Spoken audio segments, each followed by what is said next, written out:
大家好，我又係我三哥，今日同大家咧分享呢個短視頻咧，就係咧今日係年27，咁咧趁喺聽日年28大掃除洗邋遢之前咧，咁我首先咧就自己替自己嗰個睡房同埋我個工作間咧設計一個我自己一個workstation 嘅工作台啦啊，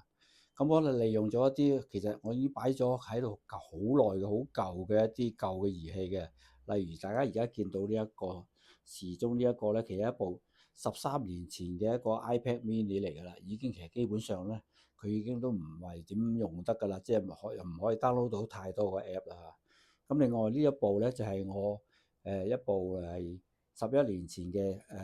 Microsoft Windows 嘅 Surface RT，又係已經連 App Store 都入唔到㗎啦，都冇乜用㗎啦。咁我用嚟做一個叫做電子相架啦嚇。咁而呢一個 iPad Mini 咧，我就用嚟咧擺喺我個工作台前咧，就作為一個時鐘啦。或者佢都可以做一個電子相架嘅。咁大家而家見到呢一部咧，我呢一部機咧，其實一部都係10年前嘅 Intel Core i5 6代嘅機仔嚟㗎啦。咁已經都係叫做都幾舊，但係其實佢都行到Windows 11啦。咁我就趁年28洗邋遢之前，同埋趁馬年之前咧，我就執好我自己睡房嘅一個工作間啦。咁日後我就可以喺呢一度咧去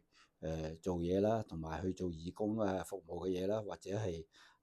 兼職教手機或者教平板入邊嘅啲教材㗎啦。咁今日呢個短視頻就係想話俾大家聽，其實好多你屋企家居嘅一啲電子產品咧，其實就唔好隨便咁掉咗佢啊，因為佢可能太耐啊，時間用得太耐或者冇用啦，其實佢哋仲有佢哋自己嘅價值喺度嘅。